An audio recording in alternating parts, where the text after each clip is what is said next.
Locho sampo pagyo trash tuche tempe trinle yarngo da pelge drolor zampe zeparachem palden lame shabla solva de Omo a guru vajra dara suma timu nisha sane karma uta varda nyeshri bar varsa manya sarva siddhi hum.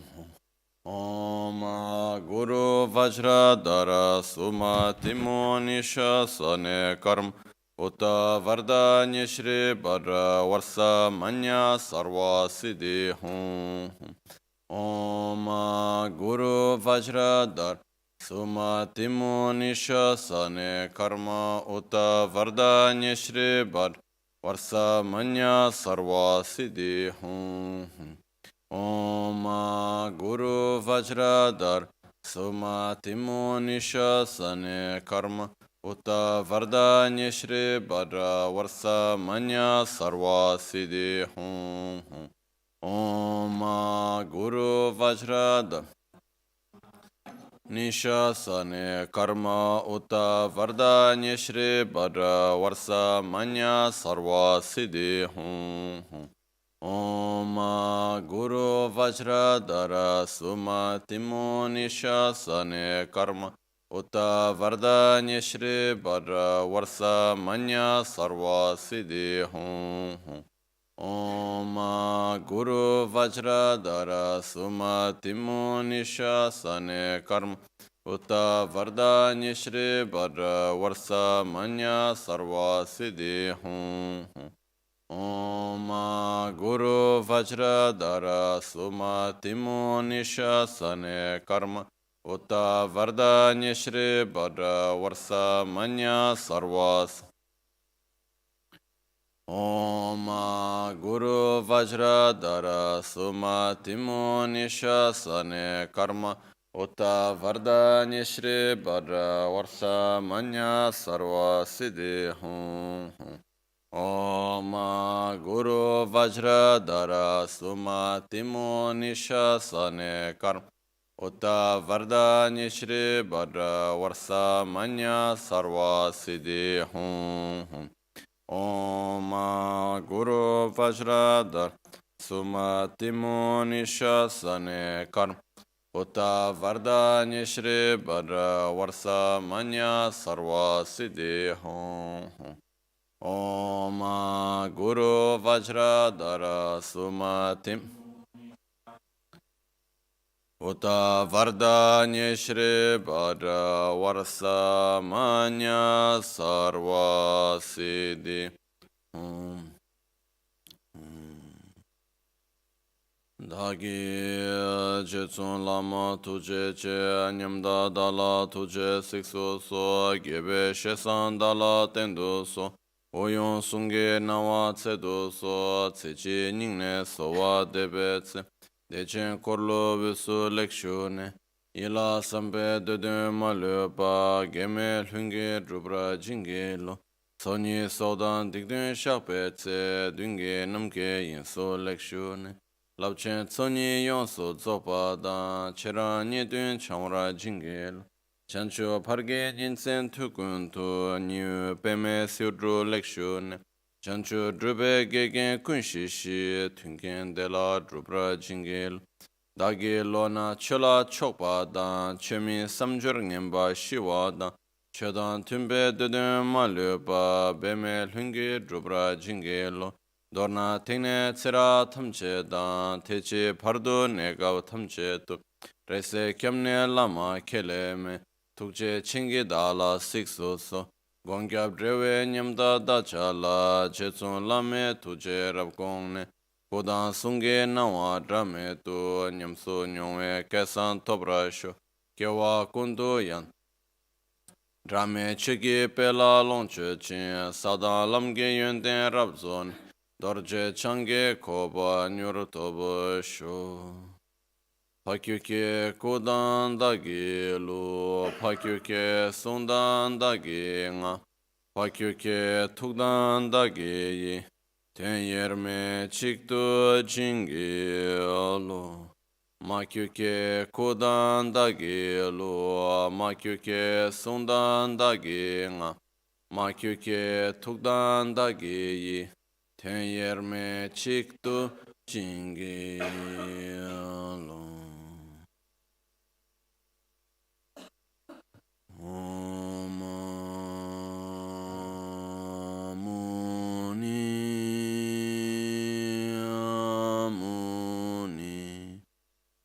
Mahamuni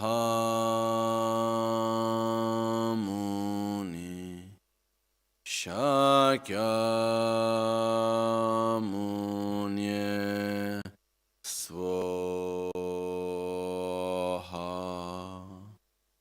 Omuni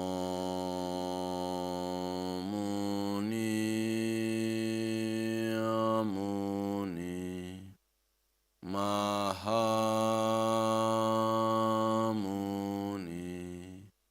Shakyamunye Swaha Omuni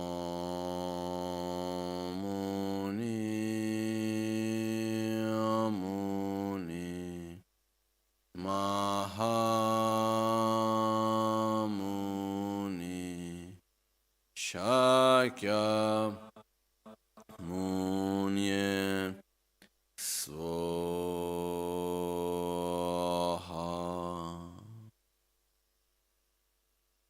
Sangye chodan soge chonamla chanchu pardo dani kyapsu chi dagi chishe gibe sonamgi trola penchira sangye druparashu. Sangye chodan soge chonamla chanchu pardo dani kyapsu chi dagi jinso gibe sonamgi trola penchira sangye druparashu. Sangye chodan soge chonamla chanchu dagi chishe gibe sonamgi trola penchira sangye druparashu. In the Buddha, Dharma and Sangha, I take refuge until enlightenment. Through the practice of generosity and the other perfections, may I attain Buddhahood for the benefit of all sentient beings. So, sometimes I have the feeling that we like to advance on things quickly, no? We like, okay, first I did this step, then I do the next, and what's the next step? We want to go forward, and we want to have like more advanced teachings or something like that. When actually it is, how to say, one way is good, we like to learn new things, we like to open for new things, but on the other side, we need to establish ourselves on the very fundamental steps also. You know? And the steps that we have been seeing here, which is relying correctly upon the Guru, the preciousness of this life, the certainty of death, impermanence. When I first was thinking about 4 days for these 3 subjects, I was thinking, oh, that's maybe too long time, too much time for these very basic 3 subjects. So I was trying to put other things together and so on. But as the days came by, I was thinking that actually 4 days is not even so much enough. We could even take 4 weeks maybe for it, Because there is a big difference between learning something that is enough just to have the knowledge and going through something that we need to adapt to our mind. We need to fuse with our thoughts and our actions. We really need to realize it's something completely different. And I was seeing, for example, if I need to explain something of the Dharma, like with the subjects we have been seeing, I have no problem whatsoever to repeat the same thing 50,000 times, or whatever number of times. Because it's part of the process to repeat and to understand. Every time we listen, every time we read, we get a little bit differently, and slowly it moves our mind into that direction. But on the other side, I was looking at myself. I really don't have much patience to teach things that are more like that only need to have the knowledge. I explain it once, I explain it twice. Then if you didn't get the point, okay. I was saying this, for example, with the Tibetan language. This is my problem. I have other people. Explain the alphabet.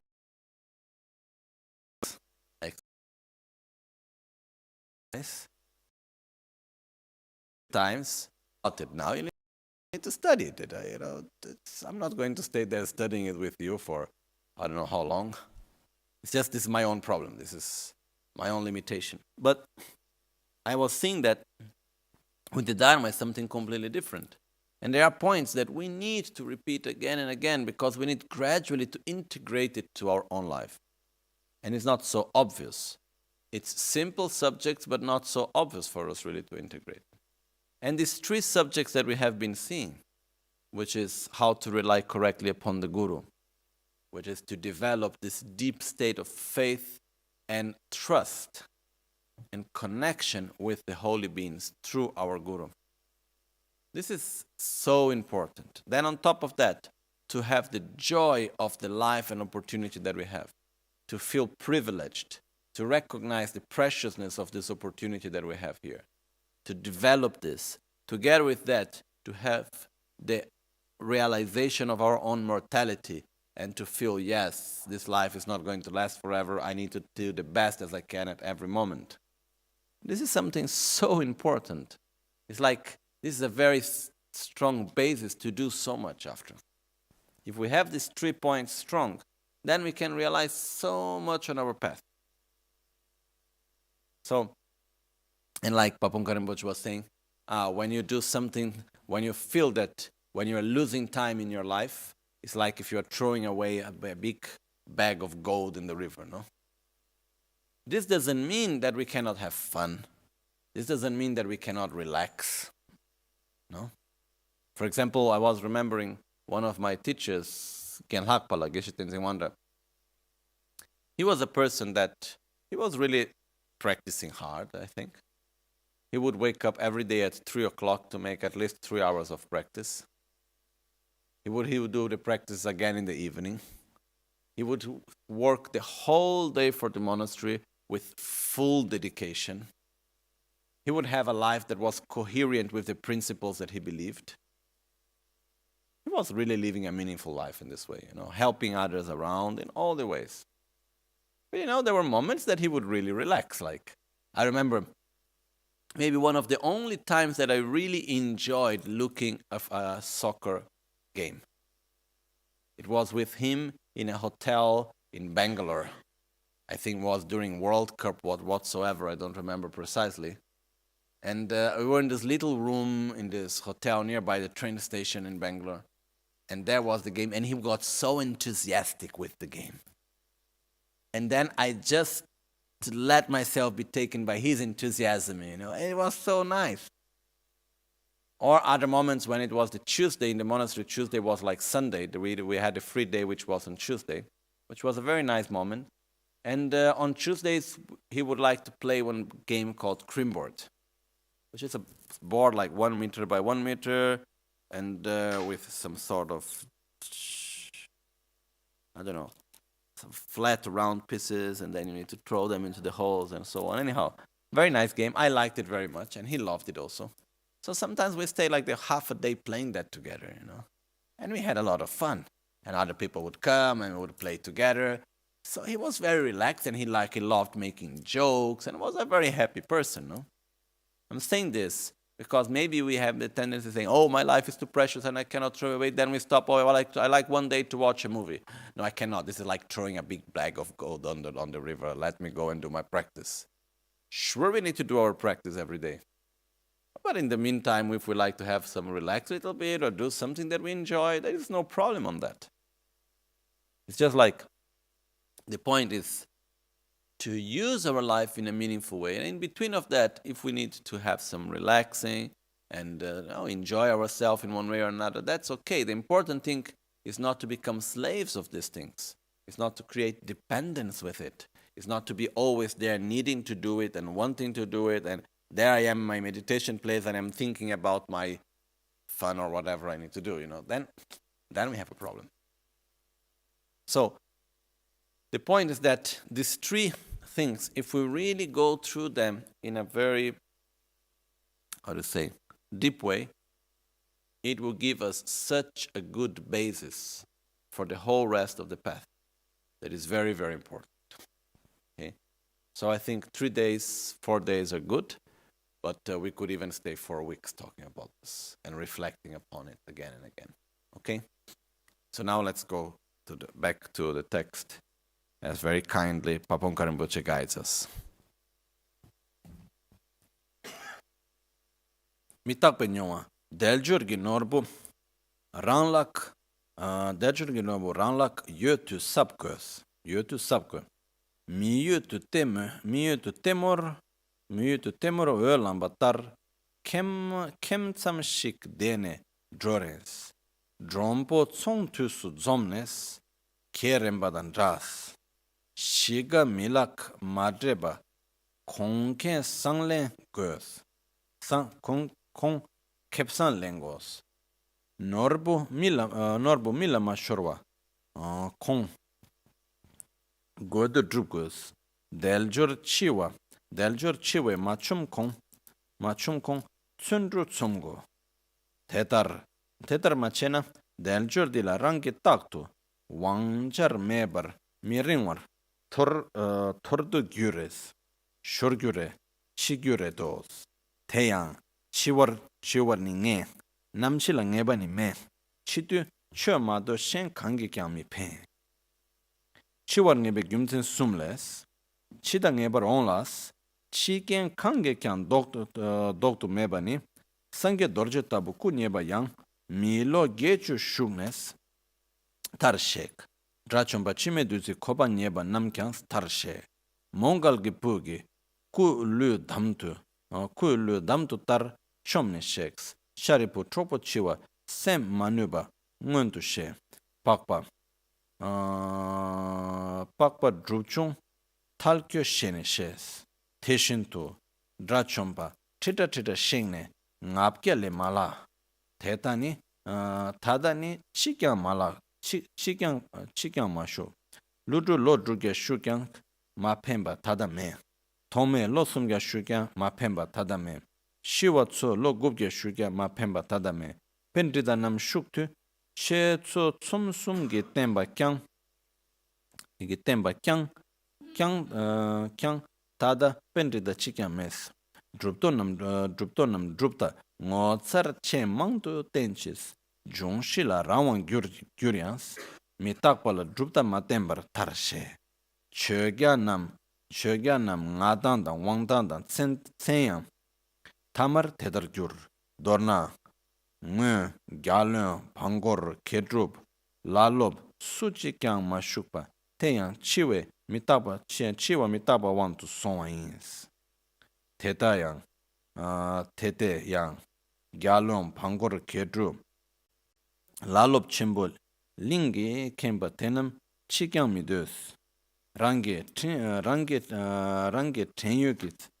tenyogi tsawe lama jinda trokche so mambo yogi la mebar chesin tsangma la tama ongyo teres tendra shik rangi toklang nyingchik nebar hong puni mishi sons dani mishi sons serwe shiva remu te nyingchik rangi toklang Taren Sonshe Yiche Chebos Kyo Lilin Nangli Tsotu Cho Tip Tip Nangli Tso Mucho Tip Dretsu Ling Shik Ningchik Nebar Hong Rang Lang Tamar Wongyo Teres Tenda Shik Tetso Mebar Hong Takchu Te Wong Rang Wetu Chi Rangra, Kyobala, Gyobala, Jikbala, Chetabni Metos, Kyona Chetab Mindu, Gyona Tab Mindu, Jigna Chetab Mindu, ukni tsek rang chi rembar ni she che shin pangbe nyingtro norso ten chal ne cherens ngonche ki chawa la ni gyo chinche ngeso ki jikpa la ni thak tada necho thakpo ni dungte chinra khangda la tukyans chatab ni chiyame tenra tushik rangi tola ngebar sharkyu yotos kore manyorwar somshi chiwa gontab chidar chekyan nyongwa mi keshin mi jingna ngosu lu gyabtu nye utsek tang ngosu chene tre sodang mik treba dang keja shok kawa ning nyenam na takortu yobar kachem dang menga domba so ngosum targe nyamto na ngebar bokdonos tadong bokma tuna mi chiwa la nyewe ngegor sontes ukseklu nyam thaglu chidang so lekpar tene shaktu lokne ngalang te tambu shik ngebar ong nge nyamtu gomna ngebar boktunba ong ludila rodang kudan she jawadang mingla tsendedang teni che bebe tushik ngebarong pungbo turutu kyal range songla kacho shul minam ye che trakpe narwe tushik ngebarong te sok shiwe namba gombe sache oktu yokyang nyongwa denkap dir langte gomgosos mi takpe nyamnyo tsiksu chebe yangi nyemba drengur nyingi turmalang dir charte samne neche os lega tsar mi tsar kaju gyal mi gyal songjuk duma dul kege top ma tops yöndem lob ma lobs kidam dukams leksam nyesams toam mams wang yotam me kone jungam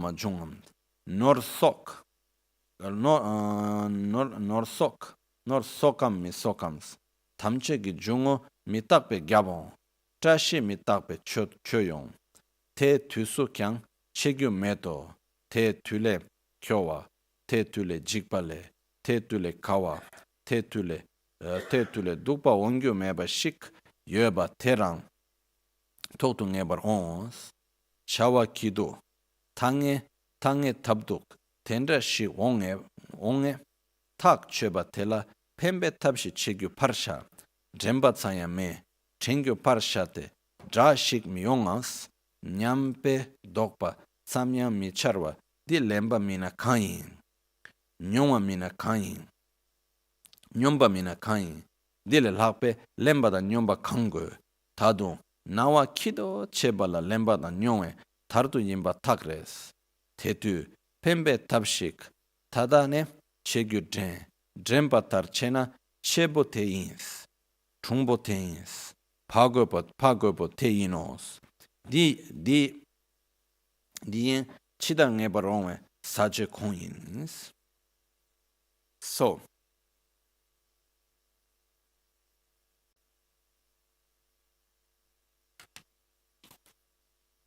let's go through the text. Actually, it's extremely clear, the text. So there is actually not so much need of explanation, but we go with some explanation in between. Page number 57. The experience of meditation on impermanence. While we have the jewel of the perfect human body of leisure and endowments, we have to be very careful with it. If we strayed just for a short while and left this body, just like somebody who came for the human world for a show, it would be identical to friends who separate after they are gathering at the market. We should reap its benefits before passing the loan into others' hands. we have to accomplish our wish before losing the jewels to others' hands.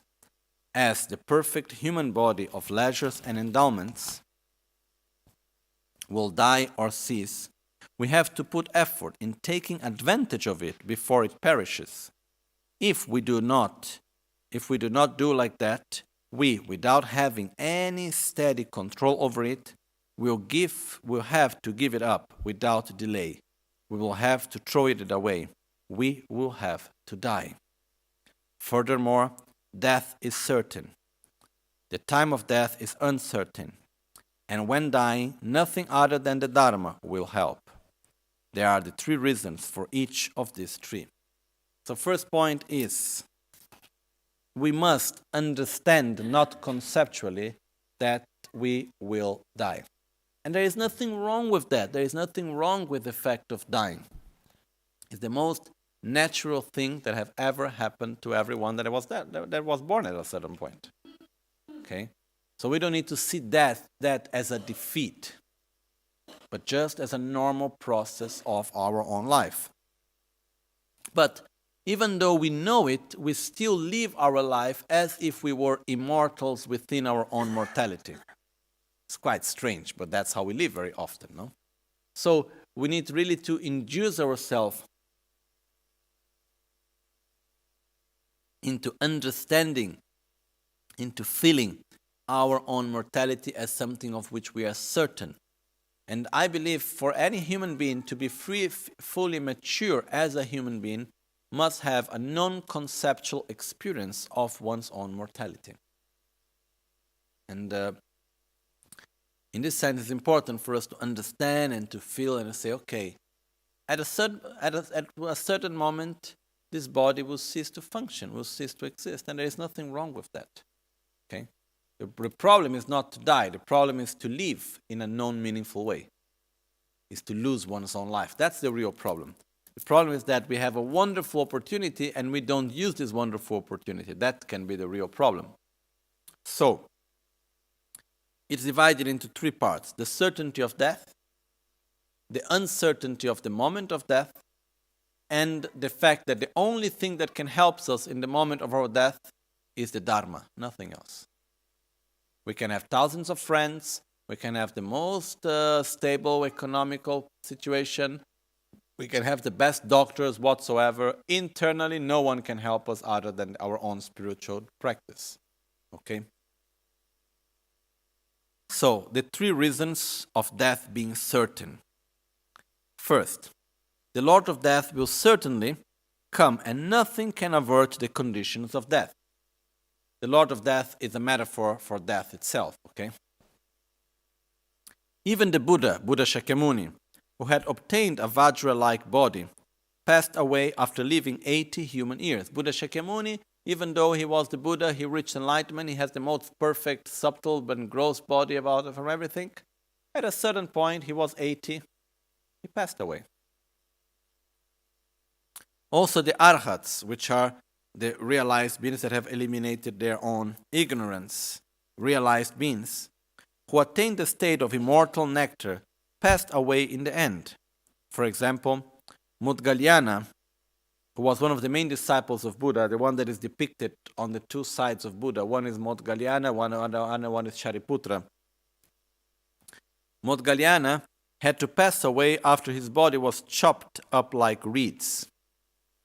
Basically, what happened to Mudgalyana was that he was traveling and he ended up in a place where people didn't like Buddhists at all. And they just started beating him up. And Mudgalyana, he had very high realizations, being able to do sort of miracles like flying and disappearing and like making fire or whatever type of like magical things. So when he arrived in the monastery, that he was all beaten up and completely broken, which was the main cause which he died out of that actually. And the people asked him, but why you didn't show some of your miraculous powers and you start flying away, or you did something so you would not have get bitten, no? And he told, when your karma catches you, you have no way to escape. So, even though he had all these abilities, when your karma catches you, there is no way to do. And you cannot say, oh, but I am a realized being, I will not die, and I will die only in a very beautiful, special way. It's not necessary like that. Mudgalyana was a very highly realized spiritual person, and he died being beaten up. Literally. If we take modern examples, Geshe Shewanchuk was a very highly realized person. Okay? He died in a car accident.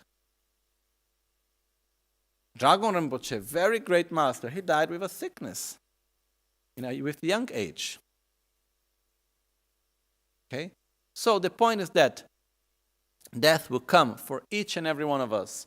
And it's not because we are special, we are all special, but we will all die. Okay? It's not because we are a good person, it's not because we are intelligent, it's not because we have good knowledge.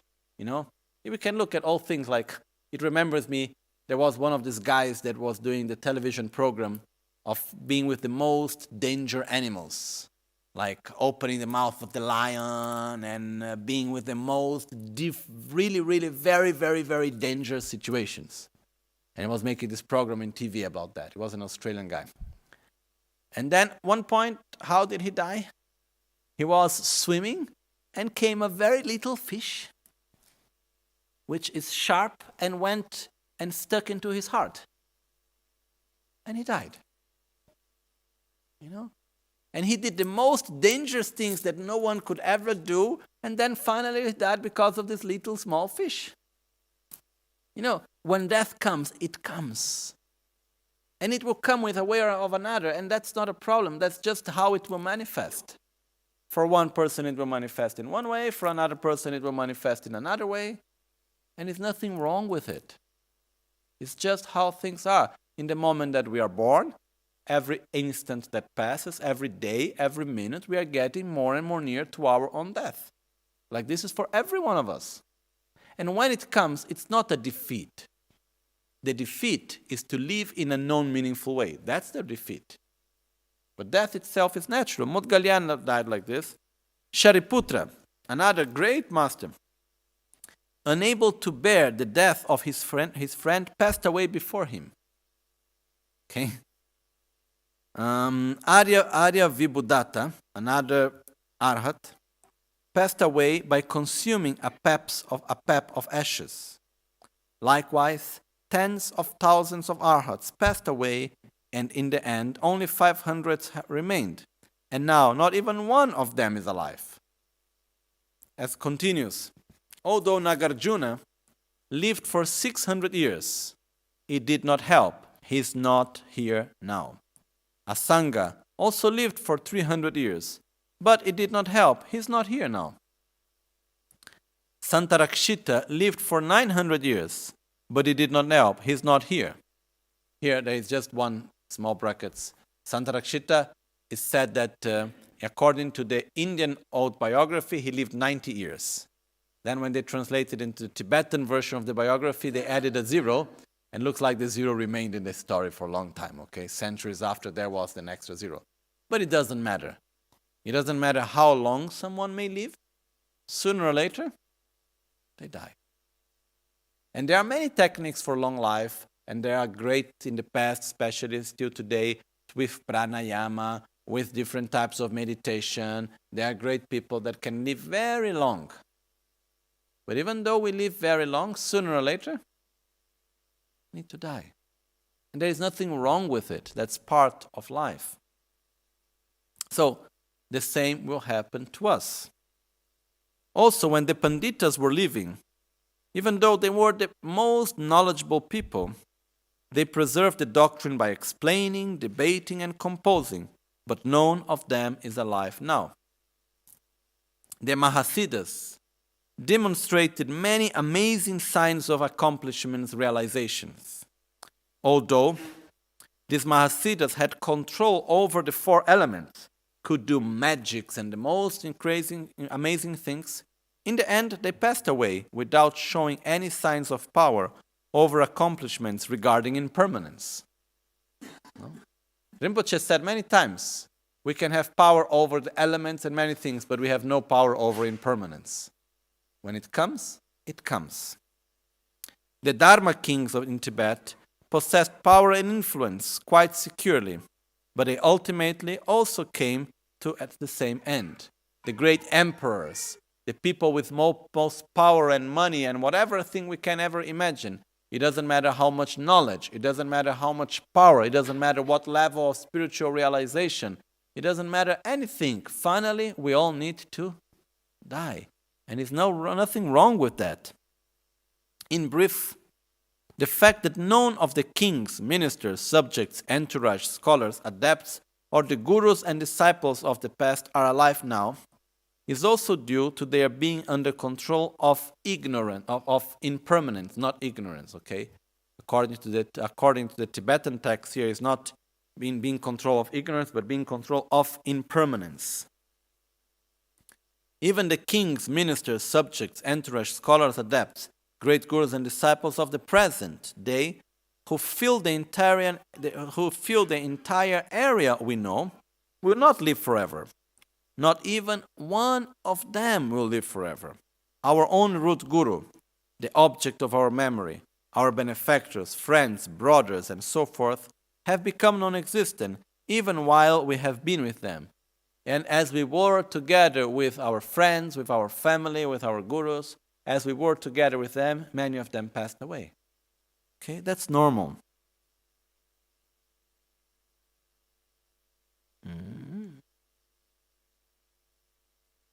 This is what will happen to all of us in the end. This will definitely befall us as well one day. The news is shouted around. Somebody died in the upper valley, and somebody died in the lower valley, and so forth. And that turn will come one day to us.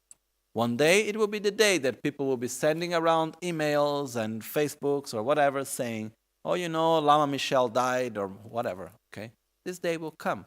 I don't know when I die what will be the main form of communication, but whatever that way of communication will be, one day or not, some people will go around saying I died, or maybe nobody will know me anymore and nobody will say I died, and there will be myself in a cave who knows where, and nobody knows that I died. Not such a bad idea, but okay.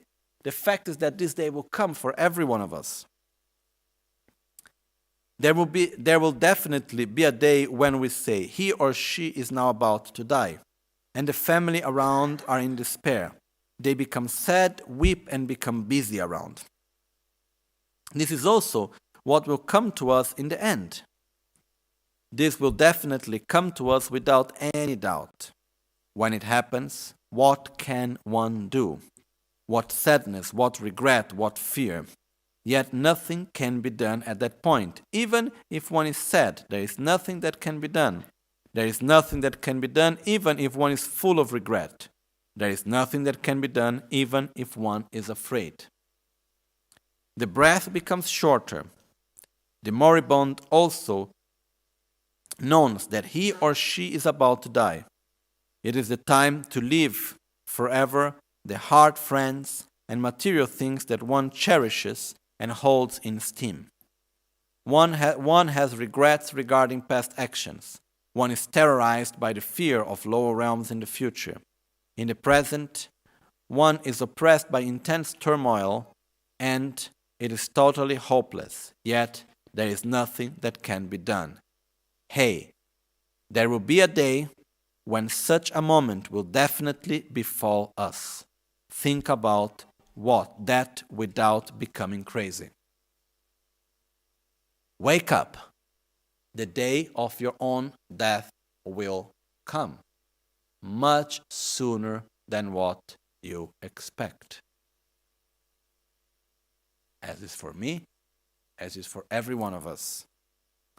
In case one does not develop any experience of meditation on death and impermanence, we do not develop a feeling and experience of our own mortality, and it is not afraid of it, regardless of how much one has tried to meditate on death and impermanence, then one should do the following visualization. Following visualization practice. Practice as if one were actually in the process of dying. So imagine you were on your own process of dying, lying at one's own back.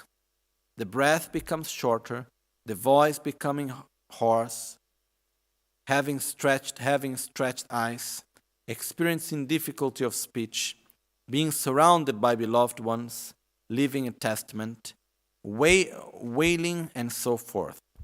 If one did this simulation as if it were real, it would definitely be beneficial.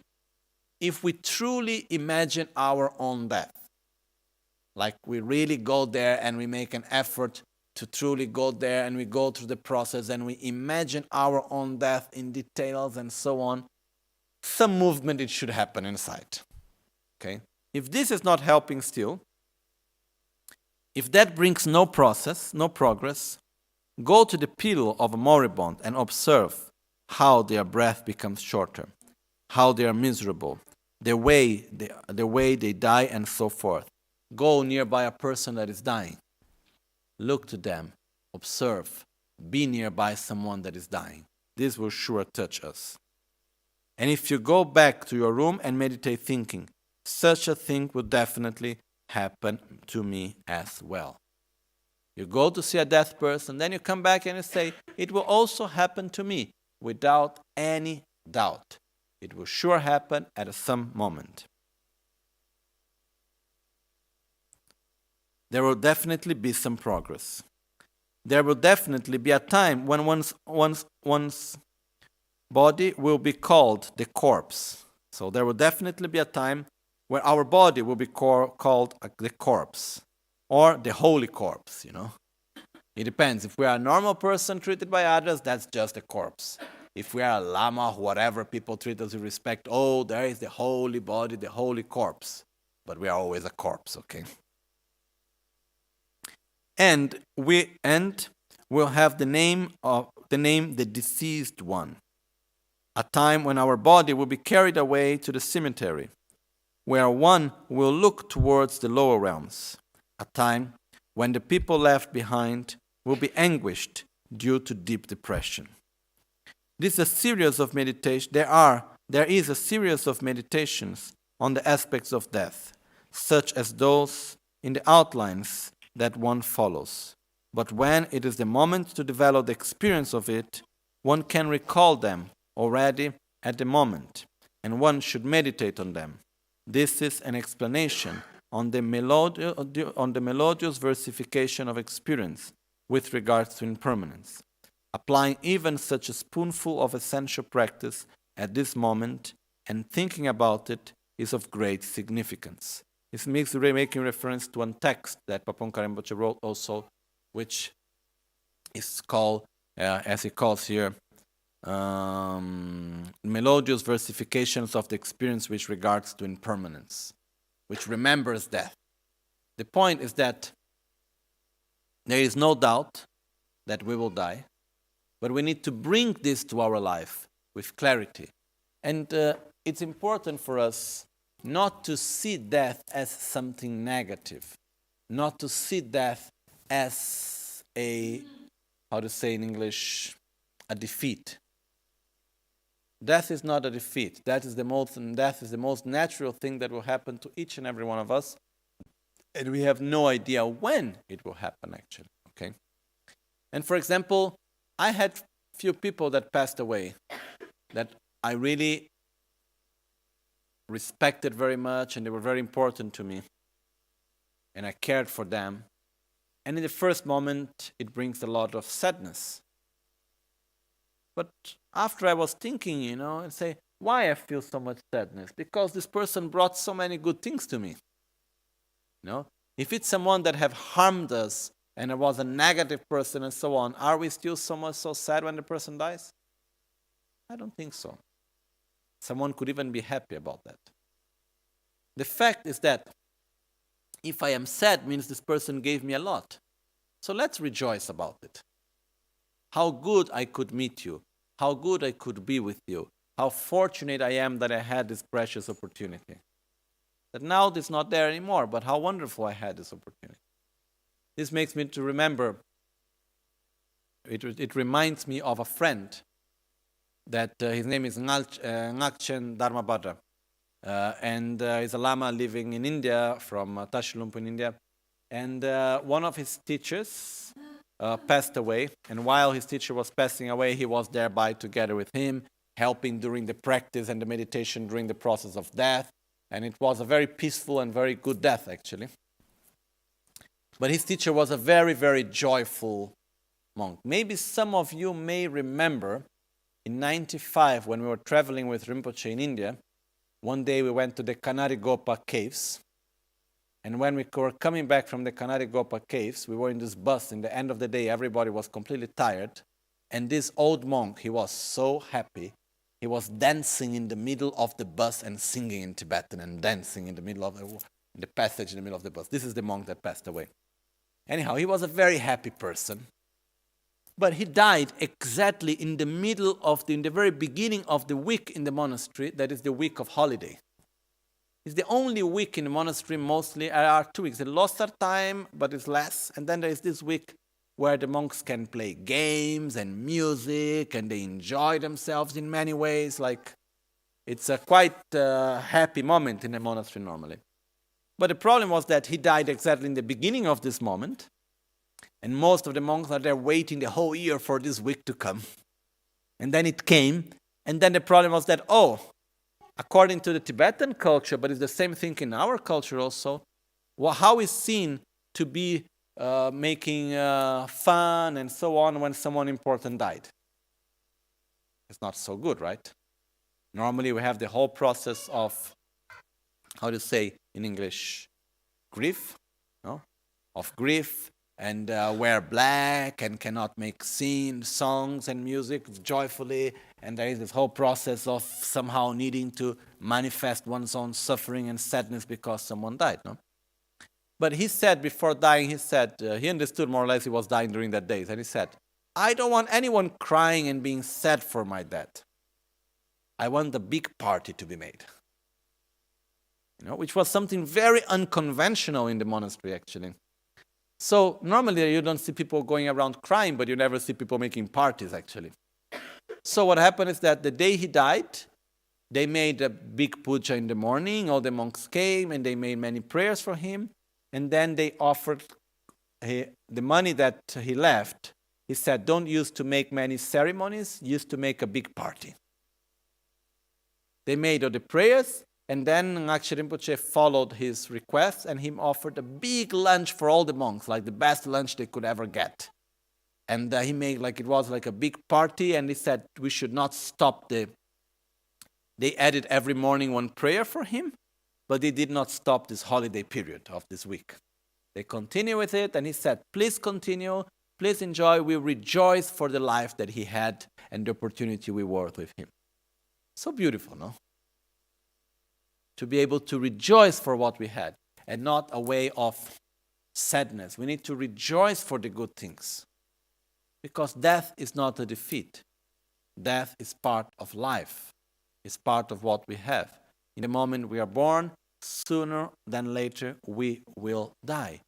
And we should the real sadness is to die without having lived a meaningful life. That's the real problem. That itself is not a problem. The problem is that we have the most wonderful opportunity in our hands and we don't use it correctly. This is really something that we can be worried about, not death by itself. Everything we do, a job that we finish or not, a court case we win or lose, business that we are close or not, deals we make a profit or not, whether studying or not for knowledge, whether we are well or miserable, whether we do good or bad, whether we are in a high or low position, whether we have power or not, whether we are promoted or not, whether collecting material things or not, is concluded by impermanence. We will die. Everything is put to an end by auspicious impermanence. At the time, there is nothing that anybody can do. There is nothing that is more sad than that, nothing more dreadful than that, nothing more difficult than that. There is nothing that can be worse than that. Such a thing will definitely befall us. What is there is nothing more sad. To reach our own death, having not used this opportunity of life in a good way, and having nothing that we can do. It's not that, I am in about to die. I say, wait, I'm not ready to die. When it comes, it comes. No? And it comes in the most way that we maybe cannot even expect. No? It's like, there was like this Australian, I didn't say this in English yet, right? I did in English or in Italian, I don't remember. Huh? So, there was this Australian guy, and he was like dealing with he was making a TV program, I don't remember his name. And he was making a TV program with the most danger animals, and he was going into the most dangerous situations. I said this in English, right? Yeah, I remember I said it in English after I turned Italian. Anyhow, the point is that death will come to us in the ways how we less expect it. And it will arise, okay? Or in a way, or in another. So, the point is that if we do not live our life meaningfully, that's what is said about it. Not the fact that death itself will come. Knowing such conditions where these worst outcomes will definitely happen to us. Forgetting about finding a solution to remedy the situation. Not even thinking about it. Forgetting to think about it. Not even having the concern that such things might happen. Such behaviors show we must be totally foolish. What is it otherwise? No? If we are so certain we are going to die, why are we not preparing for it? Why are we not taking our own death into consideration? If we were not crazy, what it is then? Who else can be more foolish or crazy than this? Than having this wonderful opportunity to do something meaningful, to take care of this and the next life, and still there we are, busy with little things of this life, instead of taking care of our own death, instead of living life in a deep and meaningful way, preparing for what comes after. If we are doing it this way, then we can be relaxed, okay? Otherwise, there is nothing more foolish than that. In the fact that we will show an appearance of being happy is a sign that we are the most foolish and crazy, which means if we are just, running around and superficially happy, not taking care of making a good use of this life that we have, then we are really foolish. Be mindful of doing something now, in the present, which will be helpful when the time comes. If one does what one is mindful of, then one is clever, smart, and capable. The explanation up to here pertains to the outline, the Lord of Death will certainly come, and nothing can avert the Lord of Death. Question: is there a way to turn the Lord of Death when he comes? Can we turn away death when death comes? There is no method to turn him away as mentioned in Lamrim, the gradual path to enlightenment. Think about the fact of there being no method to keep him away, to keep death away, as mentioned in the sutra, using the metaphor of the 4 unstoppable mountains coming from the 4 directions.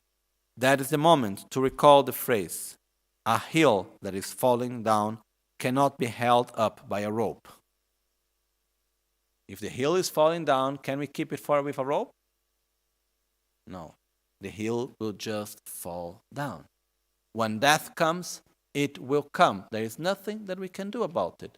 We can be a great master, we can be rich, we can be intelligent, we can be good, we can have many friends, we can have the most good reputation, or whatever. We can have the most wonderful things that we can look in life. Nothing will keep death from coming. And we have many examples that it comes to some people early, it comes to some people late. Even one of the greatest masters we had of this time, Kyabje Pabongkha Dechen Nyingpo, he died young. I think he was 52 or something like that. Okay, so we cannot really know when it will come. Pabongkha Rinpoche himself, Pabongkha Dechen Nyingpo, he passed away. He had a bit of longer life. And then his reincarnation was in India, was an incredibly great master. Everyone was full of respect for him. And he was like already giving very deep teachings in his 20s. And then he passed away. Like this. And then now there is the reincarnation. So the reincarnation of Pabongkha Rinpoche now is actually the reincarnation of the reincarnation. Between Pabongkha Dechen Nyingpo, the one that wrote this text, and the Pabongkha Rinpoche now, there is another one in between that died very young. I'm not sure, I don't know which age he had. No. Who passed away, who wrote this book, passed away in 1941, was Pabongkha Dechen Nyingpo. After that, there was another life, and now there is the reincarnation of that other life. The reincarnation of Pabongkha Rinpoche, the last one, he died very young. I don't remember, in his 20s, I suppose. And he was incredibly great practitioner. You know, everyone had so much faith. He was giving the most deep teachings and initiations and everything. He was giving the most difficult teachings in the beginning of his 20s, and still not there anymore. So it's not because we are a great practitioner, or because we are rich, or because we are powerful, or because whatever. Death will come, and we have no idea when. And that's a certainty for every one of us. So we cannot hold the failing mountain with a rope. Well then, death is sure to come.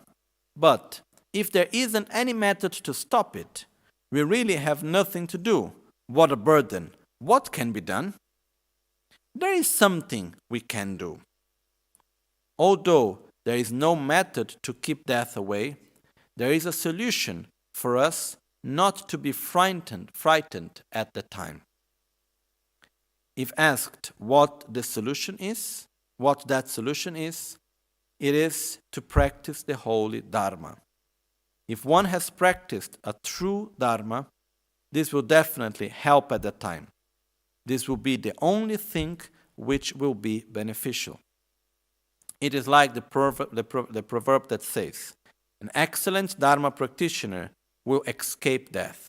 An intermediate Dharma practitioner would not be annoyed, and a lower level Dharma practitioner will have no regrets. Therefore, make a decision of thinking, in this last part of my life, I will definitely practice the Dharma. I will definitely practice it. Just as the mental decision that has been taken, one should be able to put it in practice in everyday life as much as one can. So, when it says here, it's talking about the 3 levels of a Dharma practitioners in front of one's own death. The basic level of a Dharma practitioner in front of one's own death is to have no regrets. No regrets means, did I do mistakes in my life? Sure. But I used my life in the best way as I could. I used every day of my life in the best way as I could. I put effort. I said sorry where I need to say sorry. I purified the negativities that I recognized that I did. And I put the best of my abilities to use every day in the best way as I could. And this means having no regret. The no regret is not, I wanted to do this and I couldn't do. It's, I did everything as I could, based on the conditions that I had, on the opportunities that appeared. I used every opportunity truly in the best way as I could. If we have this determination, if we live every day as if it was the last, truly, then we will have no regrets. It's similar. There was one lady in Brazil. She was a healing lady. A healer. She was a wonderful lady. Her name was Dona Filhinha. And one time I went to meet her. She passed away some years ago. One time I went to see her, and there was one of her daughters was together. She was already over her 60s. And her daughter told in front of her, she said, yes, we were 6 brothers and sisters. Our mother always to tell us, since we went and dying with your own brother, or that you're in discord on that. So okay, you have a problem, fight, discuss, but always leave each other in peace, not in conflict. They said, we have been doing this since we were small kids, and it's true. Now they were all over there 60 and 60 and say we do now more than ever. Because we never know. So, to reach death without regrets means to live life fully and in the best of our abilities. This is one point. The middle level of a Dharma practitioner is to reach death without regrets and without fear. Means having an identity that goes beyond this body, having a certainty that I have lived life in a positive way, that I have accumulated good causes, and then I can direct myself well during the process of my own death. So I have no fear of death. I don't see death as a defeat. I just see death as something natural that will come, and I will go through it in the best way as I can, and I am quite sure I will do a good job. I have no fear about that. The third level, as it is said here, is to escape death. No one can escape death, okay? But the meaning of this means to reach death as the most precious thing that could ever happen to us. Why? Not because we are tired of living, but because we have prepared ourselves during our life in order to really use the process of death as the best opportunity of our own spiritual development. This is possible. This is something that can be done, can be prepared. So the yogis, the great practitioners, they prepare themselves for the death during their whole life, and when it comes, they are happy. And they use the process of death as a moment to get out of the cycle of samsara, instead of just let themselves be taken by death. So escape death in the sense that they escape a death without control. They have full control of their own process of death. Okay? And this is the best opportunity that anyone can have. We're not going into details about that right now, but it is the best opportunity that actually we can have is our own death. So we need to prepare ourselves. As Pabongkha Rinpoche is telling us here, no? Therefore, make a decision thinking, in this last part of my life, because I don't know how much I have left of my life, but in the last part of my life, whatever I have remained to live in this life, I will definitely practice the Dharma. I would definitely make this life meaningful. I would definitely develop more love and patience, and I will cultivate stability and love to myself, love towards others. I will at least put an imprint of the correct view of reality. I will accumulate merits. I will purify my negativities. I will make the connection with my guru and the holy beings more and more strong. I will make my life useful and meaningful. And I will prepare myself for death and not just pass the rest of my life trying to make this life perfect. Because it doesn't matter if things go in the way we want. If things don't go in the way we want, sooner or later, we are gone from this body, from this life. So, just as the mental decision has been taken, one should be able to put it in practice in everyday life as much as one can. If not, we just think, I will practice, and while thinking that life passes us by without actually practicing. Although we remember again and again to practice the Dharma, there is nothing more sad than postponing the action of practicing to the next life. Although we may say, yes, I want to practice the Dharma, there is nothing more sad than reaching the end of this life and not being able to put into practice what we have learned and with the opportunity we have here. I remember a friend of mine. His name was Geshe Awantarlam. He was the monk in the monastery that had the best ability of memorization. He had memorized all the philosophy books, word by word. He had memorized all the meditation sadhanas, the longest sadhanas that you can imagine, of Heruka, Guya Samaja, Yamantaka, Vajrayogini, of everything that is there. He had everything by heart, word by word.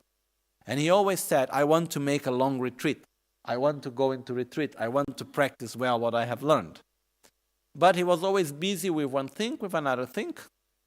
In the meantime, he got sick he got a cancer, and he died in his 40s. Okay? So we never know what will happen. This is an example of someone that had the best opportunity, but could not make the best use of it. This is sad. So we should not live, we should not, although we remember again and again to practice the Dharma, there is nothing more sad than postponing the action of practicing to the next life. The majority of people, for the majority of time, do not recall impermanence, do not remember and do not think about impermanence. Therefore, if we were to follow the talk of these people, we would ruin ourselves forever, which means we would lose this wonderful opportunity of this life that we have, just by not remembering that we will die. Because most of the people around us, do they like to talk about death? No. Is the society around us remembering you're going to die, make your life meaningful? Or the society around us is telling us, you are immortal. Live every day as if you were immortal. Don't think about the end of life. What is the message being given to us daily? Just enjoy the present moment. Don't care about the rest. Okay? While actually we are going to die. And if we do not take care of it, if we do not make this life meaningful, we can actually really make something quite bad for us, because if we end up dying with anger, with hatred, with whatever negative feeling, and we live the life without meaning, then very difficultly we will have a good continuity after death. So that's what it means. We can ruin ourselves forever. Just observe the way we ruined ourselves in the past. In the past, we were not mindful of the Dharma. And even if we were mindful, the practice did not take place. And that is because we always followed the talk of those people, whereby we are still left here. So now, it is time to twist ourselves like an iron wire. You know, if we take an iron wire, we can give the right shape to it, right? And it may take some effort, but we can give the shape to the iron wire. Similarly to that, we need to twist ourselves like an iron wire and give the right shape to ourselves. Okay? And as it says, Guru and Buddhas, Guru and deities, bless us to be able to practice like that. The proverb that says, let the uncatchable Vajra of the 10 innermost riches take place first, is required at this moment. The preceding explanation is the first reason of death being uncertain. Let me just check one thing here. Pugnor chui. Tepme dorjenguendu tans shebe di tu kosos. Di yen gyunsen tangbodans. When it's saying here, the Vajras of the innermost riches is a practice relating to the Kadampa practice. It's called the 10 innermost jewels of the Kadampa. Okay? And one of these innermost jewels is said, Tepme dorjengun tutang, is let the untouchable Vajra before yourself, which means basically it's saying, death will come, this is a certainty, I will make my life meaningful. This is the moment of doing that. You know? And the most nice, wonderful thing actually is when we truly feel and understand the certainty of our death. This gives us naturally the urge to do something meaningful during life. Because we have, this goes together with the opportunity. This is the third step. Well, the first step, make a good connection with the Guru and the holy beings. Have the wish to practice the Dharma. Make the connection. Know how to rely correctly upon the Guru. Second step, recognize the preciousness of this wonderful opportunity that we have in this life. Third step, remember that death will come. So this wonderful opportunity we have, sooner or later, will end, as we know it. So the minimum we need to do is to assure ourselves that this opportunity will continue after death. That we can have a good continuity after our own death. That's the minimum that we can do. Instead, very often here we are busy with our little things of our daily life, which in a way is okay, but truly we should not leave it as our final goal. So, it doesn't need to be sad to think about that. It needs to give us the urge to do something useful in our life. Okay? And remember once again, I just repeat once again, there is nothing wrong, there is nothing bad, there's no defeat about death, and death itself. And if you just think for a moment, I don't know if you have ever stopped to think, I did it a few times. How would the world be if death would not exist? The most chaotic place we could ever imagine. Okay. And just think for ourselves, how would it be if I would never die? When I started really thinking about that, I was not so convinced it's something good actually. One of the reasons is the following. When we are born, we come with a very subtle mind from the previous lives, and we enter into this new body. And as we enter into this new body, we developed a subtle mind and a gross mind together with a subtle body and a gross body. Okay? The most important years of our lives are the first 6 months with the 9 months as before we are born, let's say. But it's the most important period is the first 6 months of life, and afterwards the first 3, and add more 3, the first 6 years. Okay, within these first 6 years of life, the first 3 are even more important, and the first 6 months are even more important. Because it's in these first 6 years of life where the experiences that we have will build up our emotional capacity and maturity. Okay? So, most of the things that happen in our life later, and the many of the problems that we have now, and conflicts and difficulties of character and fears and anxiety, are coming from experiences that we had when we were a small child. Are coming from the way of education that we had and so on. And as we move along our life, do we accumulate traumas or not? We do. We are not able to deal with every situation in the best way. We do accumulate traumas. So I was thinking, imagine living for 500 years. How many traumas I accumulate? Imagine the state of mind. Imagine I enter into deep depression and I'm not able to get out of it and I live forever.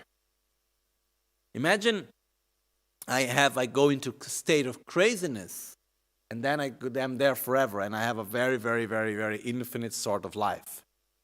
Imagine the simple fact that I accumulate so many traumas from experience to experience, and I'm not able to deal with all of this. No? Then I was thinking, how it would be for one therapist, like a psychologist, to deal with a person that lived for 500 years, Impossible job somehow. So what happened is the following. In the moment that we die, the gross mind is gone. The subtle mind is gone. What remains is the very subtle mind. So, what the objective of us practicing the Dharma is to develop the deepest qualities that are in our very subtle mind that we take from life to life. Is to deal with our defilements in a very deep level so we do not take them from life to life. Sure. If we are able to practice Dharma in a very coherent and true way, then it's good to have a very long life. No doubt of that. I mean like hundreds of years and go on and on and on. Otherwise, it's good sometimes to make a restart and to give a reset. It's just like going to sleep and waking up on a new day, not remembering anything whatsoever that happened yesterday. It's still me. But I have no memories, so I can start things fresh and new. And some of the traumas I don't take with me anymore. Whatever is in our gross level of our mind, we don't take. But if we look to ourselves, being sincere, many of the problems that we have, even as we come to practice Dharma, very often, a lot of the difficulties we have and the objectives we have is just to deal with the traumas that we have of this life. A lot of it. The expectations that were not fulfilled, the traumas when we were a small child and maybe we were abandoned, or maybe we were treated with violence, or maybe we had a bad experience of this or that, and so on. And we accumulate a lot of stuff. Now, just now, a short time ago, I was with a person I really loved very much, and this person was at a moment manifesting so much suffering, showing that one of his behaviors is the result of the education he received with his mother that was very aggressive and violent. And up to now, there are aspects in his character that is coming from that. And the question was, wow, how much time we need in our life just to deal with the things that come from this life itself, no? So, sure, we need to deal with things. Sure, we need to take care, but the most important thing is to take care of what continues from life to life. What I want to say is that death is not that bad, okay? At a certain point, it's like restart, reset, reformat. We don't go to zero. Whatever is in our deepest state of our mind, we take with us, good and bad. That's why we need to practice in the best way as we can now. But a lot of our traumas and things that we have and so on, which are in a more gross level of ourselves, it goes away with that also at the same time. So, in a way, when we start thinking about death, it's not that bad. This doesn't mean, okay, I want to die, let's die fast because I cannot deal anymore with my traumas. That's not the way. Because if we do like this, it is said that if we induce ourselves to our own death, which means if we commit suicide, it's such a strong act of violence towards our own self that it creates condizionamento, an inner conditioning that for another 500 lives we will be born with the impulse of killing oneself. Okay? So, better not to do. Otherwise someone may say, oh, looks like I'm showing death in a beautiful way. Okay, let's die easier, finish. And I'm not in favor of suicide. I'm just saying death is not that bad, in a way. But the point is that we really need to use this opportunity in the best way as we can and prepare ourselves every day, because truly speaking, we have no idea when it will come. And it's not a defeat. It's just a passage. It's just a moment through which we will go and things will continue. Okay? I think it's quite clear. Right? Well.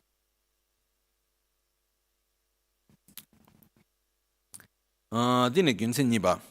Perna takni kyang sheso tar taki gyu ringboro yokyang pungchik chuk ni chuk seta la tukpa tar nima chik song ni songi chiwola tugi tuk ons. Perna sebar chawa ta soktar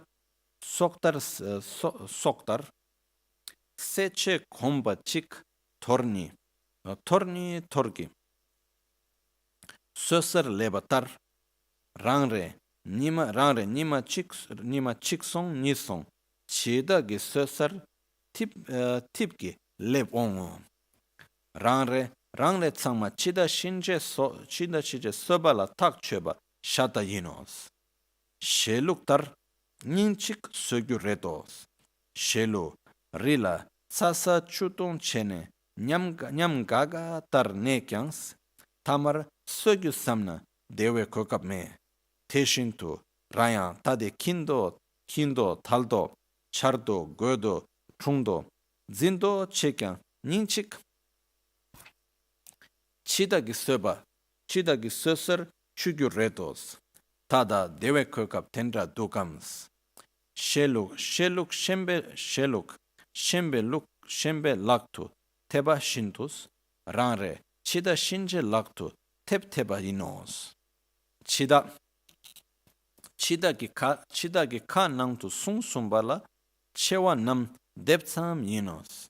Chida ki ka nangtu devne denes kido daldo cheba di nyomba rang minams. Ka seng par samnes chegulega terin toktu babdugba teshintu tada par samne wongyu yin nyambe chiwa te yin ninchi toktu ngosu babons tedu chirandras te se di gyun machebar chida gi chungtu gyune dronas Ninchik chidala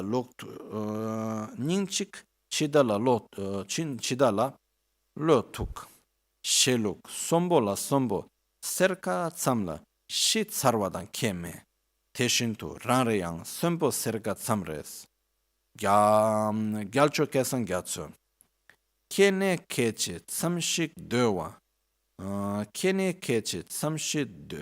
dewa yangme par chida shinje chungtu pangsu gigyube sempo serian chiwe lamchen la che duks nyenchen sösar chibe nangsu dikyobas shedans tungen chugi nime mita chiwa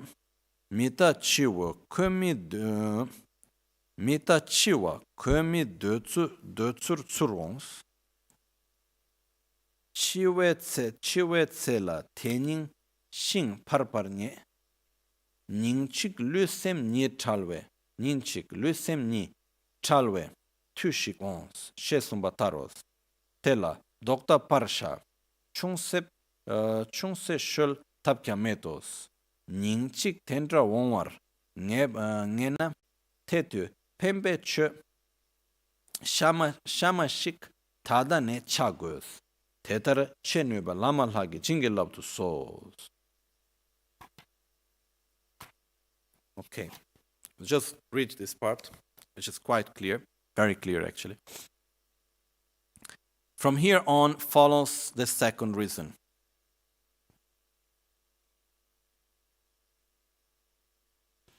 The remainder of our lifespan, the remainder of our lifespan diminishes day by day without our having the possibility to add to it. Just as the quotation of the text source. For example, the threading of weaving. Although the threads of a loom of weaving are long, and the weaver entwines one thread and then a second one, and so until he or she eventually comes to the end of it. Similarly, we too end one day and a second day and so on until we end up at the day of our death. The days. For example, those to be slaughtered.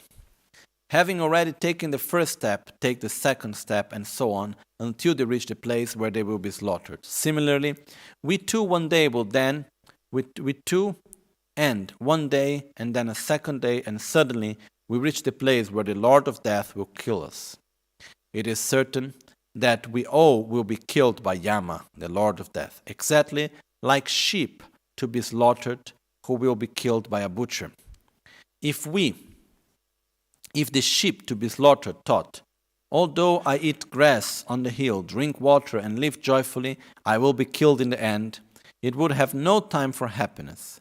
Similarly, no matter how much we pretend to be happy, relaxed, elegant, capable, smart, and splendid, one day we will enter the place where we will be killed by the Lord of Death.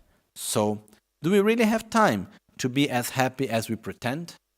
Which means, do we really have time to live as if we would never go to die? Do we have time just to live like, okay, everything is fine, one day after the other, we enjoy here or there, but without really being aware that we need to make this life meaningful? Again, there is nothing wrong about dying. The problem is living our life, not preparing ourselves for what will come after death, and at the same time not living fully the opportunity that we have here with us. Just as the sheep destined to be slaughtered are caught in the hands of a butcher, so too are we always caught in the hands of the Lord of Death.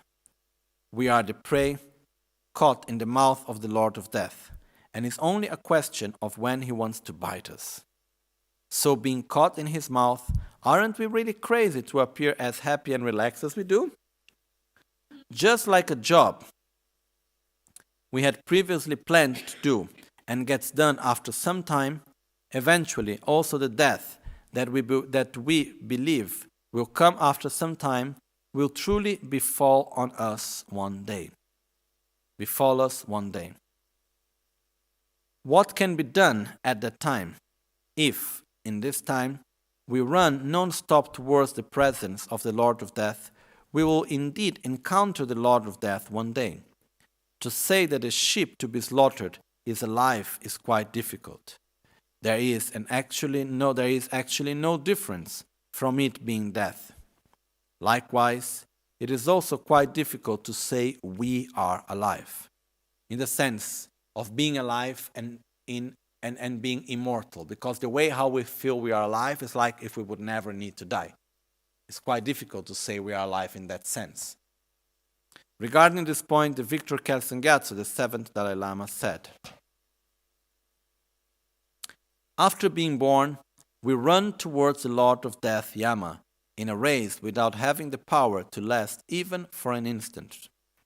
Therefore, although we say we are alive, we are actually on the highway to death. How sad that we appear like a criminal who is being taken to the place of execution." And Tugen Chögyam Nyima, the 9th Panchen Lama, also said, "Impermanence and death do not stay over there. Rather, they come closer and closer. The remainder of the lifespan that we have gets further and further away. So a day will come when our body and mind will separate. Just as they said, forget about the method to overcome death. There is not even a remedy to delay it. So, if it is definite that such a thing will come one day, we must practice a true Dharma as of right now. Guru and Buddhas, deities, please bless us to be able to practice like that." It's quite clear, actually. So the point is, death will come. There is no doubt whatsoever of that. So let's not lose the opportunity of this wonderful life that we have, with so many possibilities, with so many freedoms and endowments that we have in this life. We cannot lose it simply because we are worried about this, and this is not in that way, and that other thing is not like that. We need to live joyfully, happily.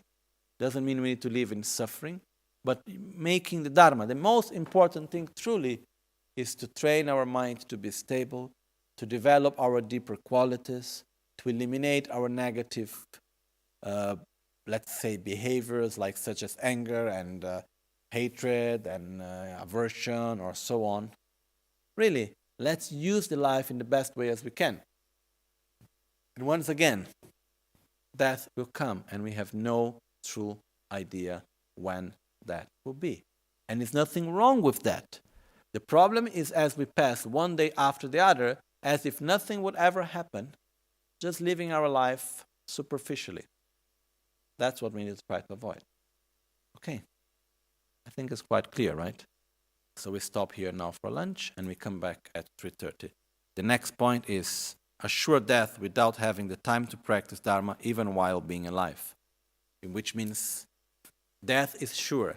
But if we do not use our life to practice the Dharma, then we are really wasting the opportunity we have. It's just like already being dead somehow. Okay? Anyhow, the important point is truly to see how precious every moment is, how precious every instant is. And with this, It gives us the hope that, okay, I can do something because it's possible to make life meaningful. It's possible to use every moment and to live a life with joy by practicing Dharma. This is the only true thing that can give us refuge during the life, and it's the only true thing that can give us refuge at the moment of our death is our own spiritual practice, is the Dharma itself. Chetsun lame kutse rapten chi namkar chinle chokchur gepa dang losan tempe drumes drove munsel tautu ne gyur chi nimo dele tsendele nime kunyan delek shin ninsen taktu delek pe Concho sumke jingelo, concho sumke ngodrup, concho sumke trashishu. At dawn or dusk, at night or midday, may the three jewels grant us their blessings. May they help us to achieve all realization and sprinkle the path of our lives with various signs of auspiciousness. Homa huntambala me sangerambo chekyabala. Drimbala me gendurembo Kyabne kuncho sumla chopa. Buon appetito.